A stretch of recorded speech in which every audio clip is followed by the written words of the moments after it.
es el momento de él. Es su día y es su horario. Señor Eduardo Sartelli, buenos días, ¿cómo le va? Buenos días, ¿cómo andamos? Muy bien, muy bien. ¿Usted cómo pasó el fin de semana? Bueno, una vez que empieza a llover y baja la temperatura, todo bien. Yo viviría en un planeta con un otoño eterno, así que te imaginás que el verano para mí es una estación asquerosa y sobre todo cuando, bueno, ya pasó eso aparentemente, así que por suerte vamos a tener una mejor temperatura. Y más cuando uno siente todo pegajoso, el cuerpo, la ropa. Es una cosa asquerosa. Yo no sé cómo hay gente que le gusta esta porquería. No, realmente no entiendo. Pero bueno, hay gente que es masoquista, le gusta vivir así. Sí, yo soy uno de ellos. Yo soy uno de ellos que ama el verano. No hablemos entonces. Pero sí comparto con usted que no es bueno esto de sentirse todo pegajoso. Uno se va a bañar después, el agua fría sale caliente. No, en eso bueno, estoy de acuerdo. Ahí está la diferencia. La gente que le gusta el invierno o le gusta el frío es más consecuente, no pone límite al frío. A mí puede hacer 40 grados bajo cero, me da lo mismo, con que haga frío es suficiente. En cambio, la gente de que le gusta el verano, cuando ya llega a cierta temperatura ya no le gusta más, ¿no? Claro. Entonces, o sos consecuente y te cagás rostizando o no. Es cierto eso. Eduardo, qué tema el de hoy, ¿no? Hoy tenemos Venezuela, los intelectuales y la izquierda. Sí, señor. Déjame pasar la recomendación de libros primero. Por supuesto. Hoy tenemos el sorteo de uno de tus libros aparte. Bien. Ahora, vamos a recomendar en la línea de lo que venimos leyendo para el tema que nos preocupa siempre, Argentina, Corea más Suecia, un libro de un disidente chino, mejor dicho, de un marxista chino llamado Min Ki Lee. Uh-huh. Min Ki Lee escribió El desarrollo del capitalismo y la lucha de clases en China en los años 90, es decir, después de la masacre de la plaza de Tiananmen. Sí. Es interesante este libro no solo porque advierte en forma muy temprana todas las transformaciones que están llevando a China de vuelta al capitalismo, sino porque quien lo hace formaba parte de los grupos intelectuales jóvenes que eran todos educados en la China de ese momento al estilo y bajo la influencia de las universidades neoliberales, es decir, la educación que él recibió en las universidades estatales chinas de economía, ya muy influidas y muy manejadas por la corriente reformista de Deng Xiaoping, es decir, la corriente que iba derecho al capitalismo, recibió una educación neoclásica, neoliberal clásica, digamos, es decir, lo mismo que se estudia en la escuela de Chicago. Sí. O sea, las universidades de economía china de esa época preparaban, como se llama, Chicago Boys. Y él participa del movimiento de la plaza de Tiananmen, que es un movimiento doble, es un movimiento, por un lado, lo que más se dio a conocer, pro democracia, incluso pro yanqui, que tenía que ver con este grupo de jóvenes intelectuales que querían libertad, y por libertad entendían una democracia capitalista al estilo norteamericano. Uh-huh. Y por debajo de eso había una enorme resistencia de la clase obrera a la política de privatizaciones que la burocracia china estaba llevando adelante. Él muestra las contradicciones entre estas dos partes, y es interesante porque él, que es era un fanático neoliberal, es decir, era una especie de libertario, una especie de Milei chino, llamando a la privatización. Después de la experiencia de la plaza de Tiananmen, va 2 años preso y se hace marxista. Tiene que exiliarse en Estados Unidos, y en Estados Unidos escribe este balance donde muestra por qué China, digamos, va en el camino que va y qué significa eso para la masa de la población china. Así que yo recomiendo mucho este libro, Ediciones R&R, Min Ki Lee, Desarrollo del capitalismo y lucha de clases en China. Además, es muy interesante porque muestra hasta qué punto nunca la burocracia china, por más que haya hecho reformas capitalistas, abandonó el principio de la planificación y dejó de conducir políticamente el proceso. Y eso también explica la diferencia entre la suerte de la transición al capitalismo de China de la de Rusia. Correcto. ¿No? Alguna vez lo hemos hablado.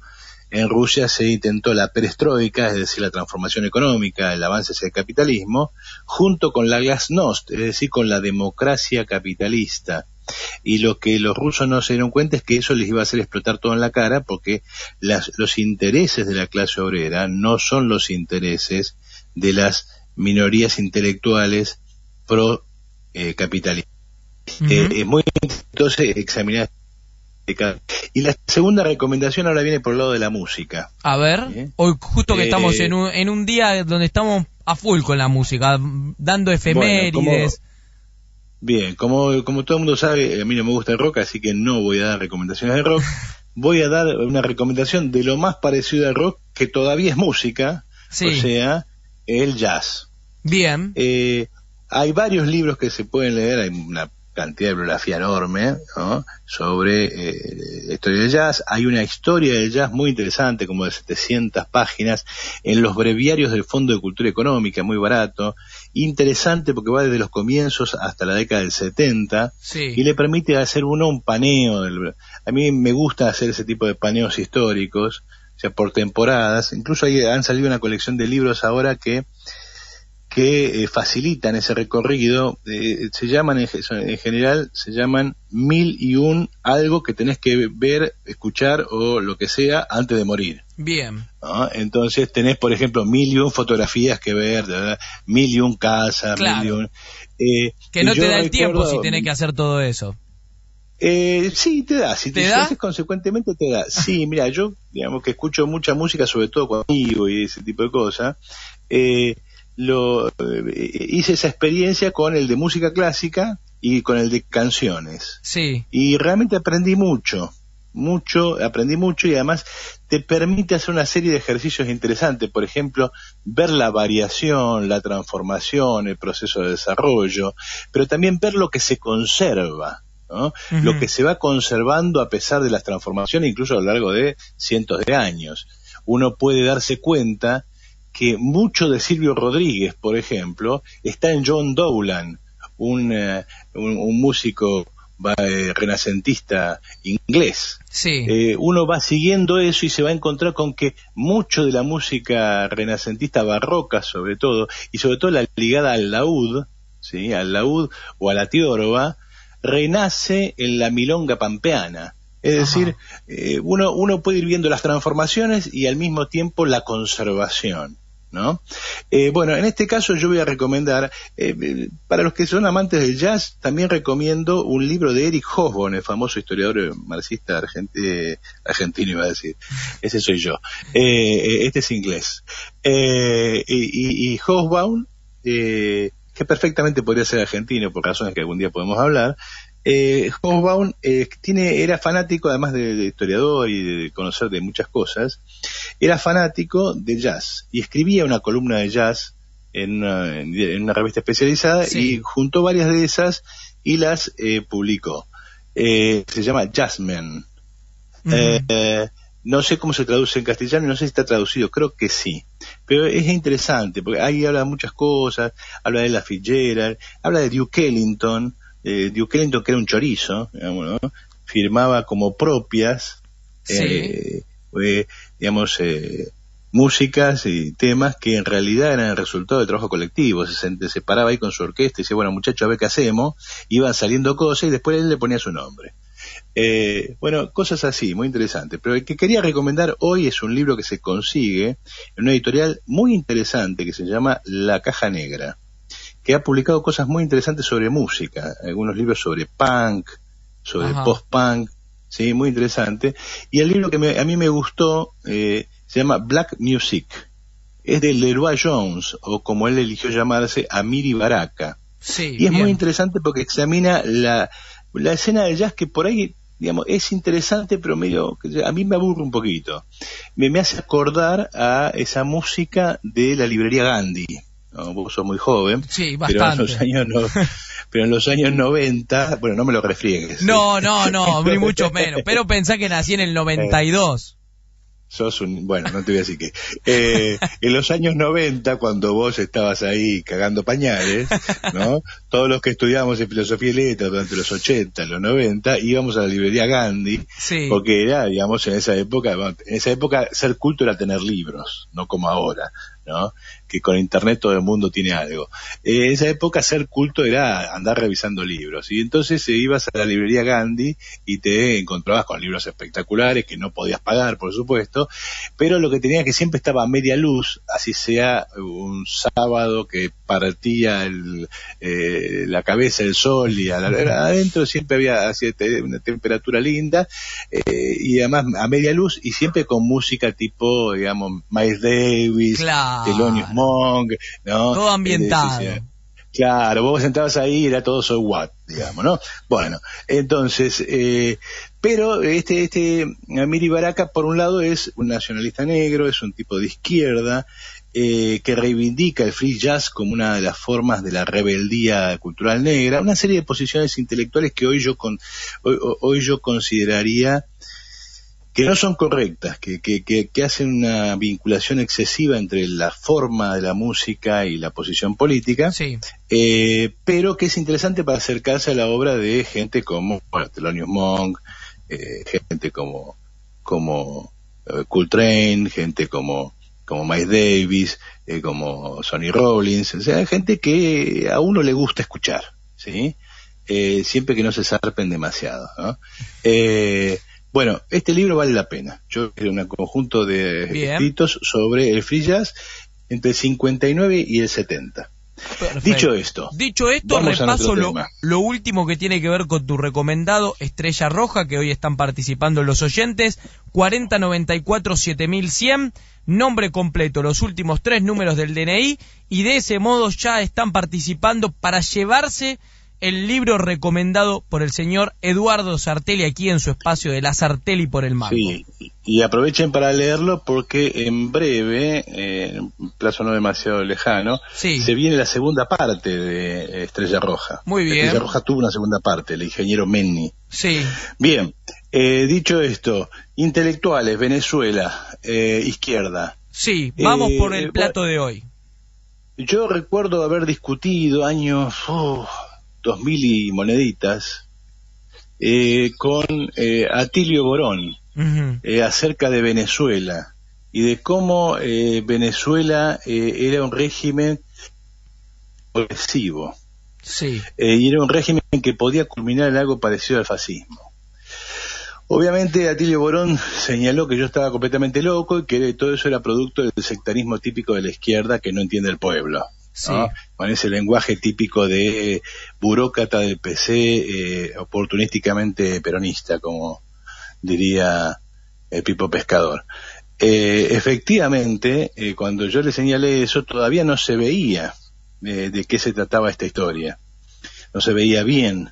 Sí. Ya a esta altura del partido no hace falta remarcar a qué venía esta historia y cómo efectivamente el régimen cubano es una dictadura sobre las masas que está destruyendo un país de una manera difícil de imaginar.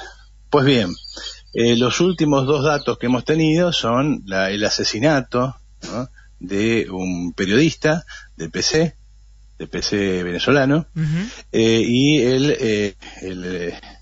¿cómo se llama? La detención de un militante sindical de Marea Roja. Marea Roja es allá una corriente filochavista, pero opuesta a la burocracia chavista, opuesta al madurismo, sí, que es algo así como la expresión venezolana de lo que acá es el MST. Bien, ¿qué tenemos para decir sobre esto? Bueno, sobre el fenómeno en sí, poco. O sea, el fenómeno en sí tiene, digamos, ya lo hemos hablado muchas veces, el madurismo, el chavismo, llamémosle como querramos, es esto, es la dictadura de una burocracia sobre las masas. Es lo que podría haber sido el kirchnerismo, ¿no?, si no fuera que en la Argentina la renta agraria es más difícil de atrapar que la renta petrolera. Sí. ¿Por qué la Argentina no puede ser Venezuela nunca? Porque para ser Venezuela hay que tener un control total sobre el principal ingreso del país. Es decir, hay que controlar aquello que mueve el país. Venezuela es una estructura muy sencilla. una estructura económica muy sencilla. No es tan difícil esta tarea. Vos sos el dueño de PDVSA y manejás toda la economía venezolana, y todo el mundo tiene que venir a arrodillarse porque en Venezuela el petróleo es todo. Para eso en la Argentina es más complejo. Y calculá que en la Argentina tenés 90.000 productores de soja. Uh-huh. Tendrías que expropiar toda la región pampeana. Te imaginás que eso no se anima a hacerlo ni la izquierda trotskista, sí. Mucho menos el kirchnerismo. Y además la Argentina tiene una economía más compleja, es decir, tiene un sector agrario poderoso, como todo sector agrario en todos lados del mundo, muy poco concentrado. La economía agraria tiende a ser menos concentrada que el resto de la economía. Eso es algo que los que hablan de oligarquía agraria, ese tipo de cosas, no entienden nada. Uh-huh. Y además tiene sectores industriales, financieros, etcétera, etcétera, mucho más importantes que en Venezuela. Por lo tanto es difícil controlar toda la economía, digamos, tendrías que expropiar a medio mundo, claro. Lo cual el kirchnerismo ni quiere ni puede. Esa es la razón por la cual el kirchnerismo no puede desarrollarse como lo que se desarrolla en Venezuela, porque finalmente Venezuela es una dictadura sobre la necesidad de las grandes masas expulsadas del proceso productivo. Es decir, los últimos 20 años, 30 años se ha producido en todo el mundo, pero sobre todo en América Latina con mucha fuerza, la expulsión de masas del proceso productivo, es decir, sobra la población. Como sobra la población, aumenta la desocupación, por razones que no vamos a discutir ahora. Uh-huh. Entonces a esa gente la dejas morir. Como esa gente no se deja morir, protesta. Como esa gente protesta, se mueve. Entonces el resultado es que en algún momento el régimen político tiene que hacerse cargo de que tiene que mantener una parte importante de la población. Sí. Cuando hablamos de los planeros en la Argentina, ¿de qué hablamos? Y de eso, de que hay una parte de la población argentina que no puede vivir de la acumulación misma de capital y que solo puede sobrevivir sobre la base de vivir, como diría Marx, de la caridad pública. Es decir, hagan algo conmigo porque de lo contrario yo voy a hacer algo con ustedes. Sí. Y eso en la Argentina se manifestó como el movimiento piquetero. Ahora, en Venezuela vos controlás PDVSA y controlás esta masa a través de una serie de mecanismos que acá se llaman planes, allá se llaman cajas CLAP y cosas por el estilo, que permiten la reproducción de la vida de una masa importante de la población. Controlas eso, controlas todo. O sea, Venezuela es una especie de gran Catamarca. Uh-huh. Es decir, como esas provincias argentinas donde el que controla el aparato del Estado controla todo porque todo el mundo es empleado del Estado. Sí. O sea, Venezuela es una gran Chaco, una gran, Maduro es un Gildo y Fran a lo bestia. ¿Entendés? Correcto. Lo que no es posible a escala de toda la Argentina, pero en Venezuela sí. Entonces, esa dictadura, digamos, necesita todo el tiempo eliminar opositores, y lo que hace es esto, digamos. Lo hace en forma directa o tercerizada, es decir, lo hacen las fuerzas del Estado o la tercerizan en ese negocio, digamos, tan peligroso que se ha armado, ¿no? Mafias paraestatales, sectores del ejército, porque en Venezuela el ejército se ha fragmentado y cada pedazo del ejército tiene un territorio sobre el que manda como si fuera una especie de reino aparte, uh-huh. Y cada uno tiene sus negocios, y cada 2 por 3 hay enfrentamientos entre diferentes partes del Estado, las fuerzas nacionales bolivarianas, el ejército. ¿Por qué? Y porque se chocan en algún lado, esta parte es mía, este sector es mío, acá no te metas, como bandas de mafiosos, de narcotraficantes que se reparten el territorio. Sí. En este contexto, los militantes populares cada 2 por 3, los militantes todo de izquierda, cada 2 por 3 la ligan. Desde Rodney Álvarez, que está preso hace años por un crimen no cometido, inventado a propósito, hasta la larga seguidilla de asesinados por el régimen. Estos 2 últimos son, digamos, los últimos 2 que conocemos. Lo que es interesante sobre esto es el largo y a esta altura del asunto, impresionante silencio de la intelectualidad europeo-norteamericana, de gente muy famosa, tipo Tariq Ali, o Atilio Borón, que acá prácticamente no es nadie, pero en el resto de América Latina es como si fuera, wow, Atilio Borón, ¿no? Sí, ¿y por qué crees que se da ese silencio? Bueno, la pregunta es ¿por qué? Y porque su complicidad con el régimen ha sido siempre así, siempre ha formado parte del régimen.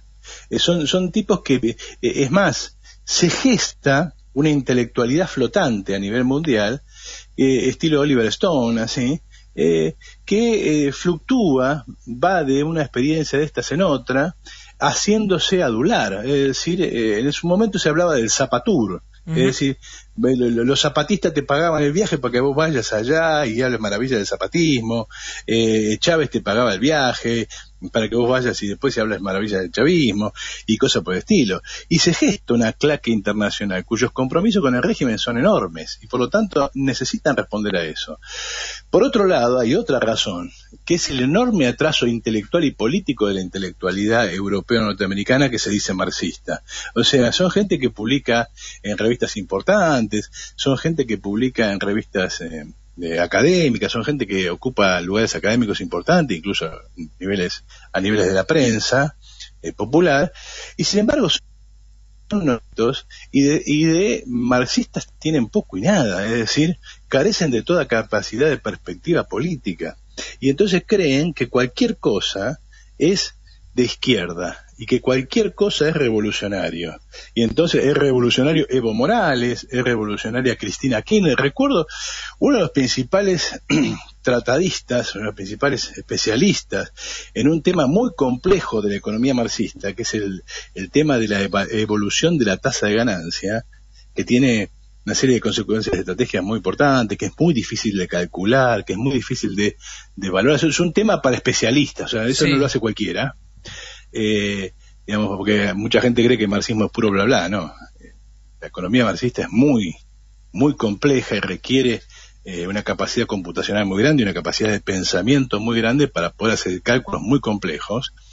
Uno de esos principales, yo recuerdo haber discutido con él, ¿no? Alan Freeman, haber discutido con él cosas tan elementales como la existencia de una nación mapuche en la Argentina, y el tipo no tenía ni idea de cuántos mapuches había en la Argentina. Es decir, gente que no sabe nada fuera de su especialidad y opina.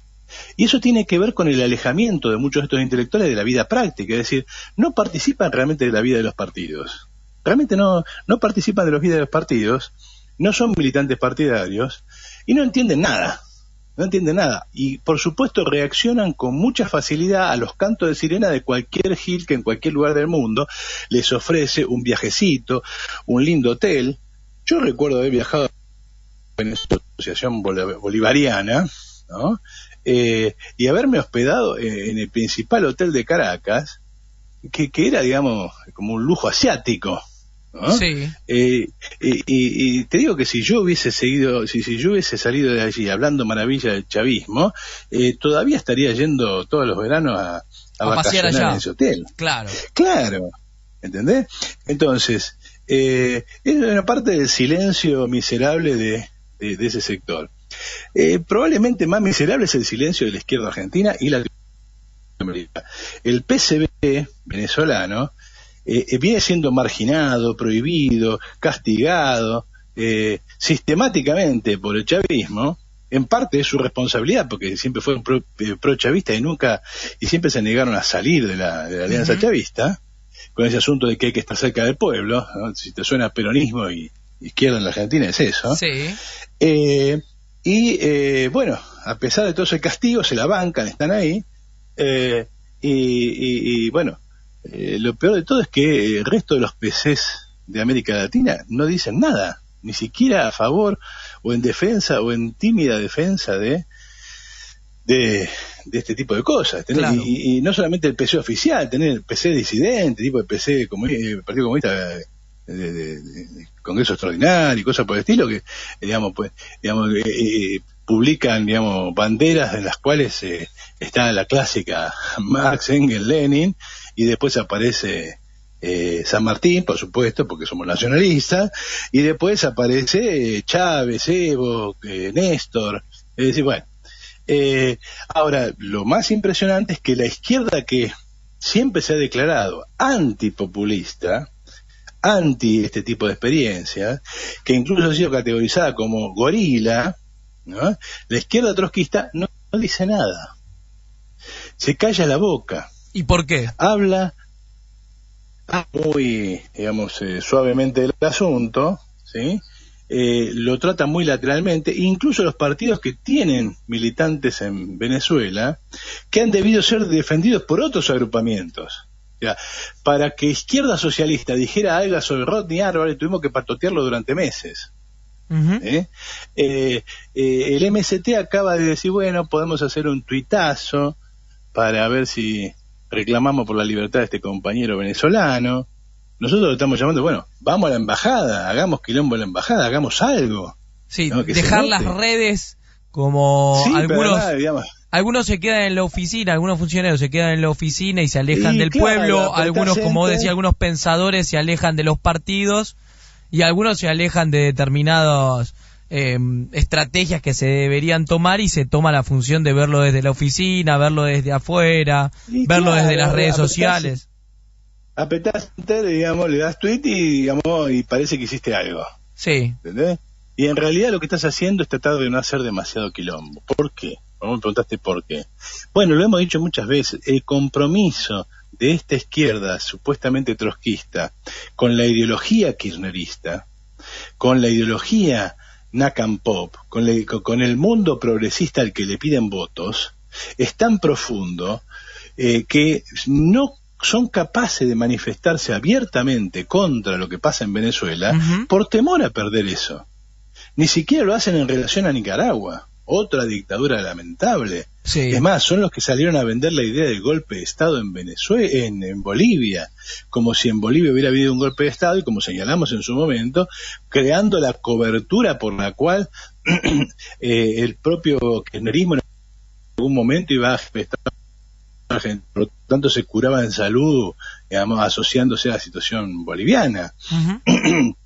De hecho, digamos, escuchá a los representantes de la izquierda hablar sobre el gobierno y escuchá a Milei hablar sobre toda la casta política y te vas a dar cuenta de la diferencia de alguien que se opone frontalmente, aunque más no sea en el plano puramente discursivo, de alguien que le está esquivando ese enfrentamiento. Porque Milei se opone a la llamada casta política, siendo él un representante eximio de esa casta, sí. En el sentido más profundo del asunto. Milei habla mucho de la casta política y olvida que esa casta política es la expresión de una, entre comillas, casta de clase, ¿sí? Se olvida de que él le debe su pitanza a Eurnequian, que es el modelo del empresario choriplanero del Estado argentino, y ha sabido muy bien, digamos, distraer la atención. Acá el problema no es el capitalismo, sino el problema de la corrupción de los políticos. Es decir, ¿qué es Milei? Y Milei es una especie de Elisa Carrió recargada. Milei es una especie de versión exponencial de Barrio Nuevo. Hay que dejarse de chorear por 2 años, como si ese fuera el problema. Sí. ¿No? Como si el problema no fuera el tipo de sociedad en el que vivimos. Ahora, aunque sea discursivamente, Milei ha captado que existe una enorme bronca en la sociedad argentina contra las estructuras gobernantes. Que cuando nosotros dijimos que hay un aire de que se vayan todos, es verdad, porque Milei ha logrado captarlo. Ahora, vos escuchás el discurso de la izquierda argentina y decime si encontrás algo parecido. Si encontrás la misma virulencia. No encontrás nada de eso. ¿Y por qué no encontrás nada de eso? Y porque están adaptados al régimen, no hay más explicaciones. Y cuando vos te adaptás al régimen y su ideología, tenés que ser consecuente, porque no sea cosa que lo que construyas con la mano lo borres con el codo. Entonces, vos te estás adaptando todo el tiempo y vas a sacar un comunicado diciendo la dictadura venezolana es una porquería, que la derroquen, que el pueblo salga y le queme el Palacio de Gobierno, que acogoten a... No vas a decir esas cosas. ¿Por qué no lo vas a decir? Porque no te conviene, porque vos estás jugado a ser el kirchnerismo bueno de izquierda. Y entonces te callas la boca.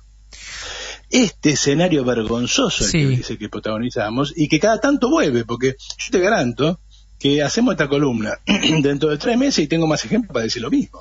Sí, seguramente, porque en realidad siempre es cíclico todo. Es un proceso que continúa. Y como es un proceso que continúa, bueno, ya, hoy son 2, mañana serán 4, hoy son del MST, mañana serán... no importa, digamos.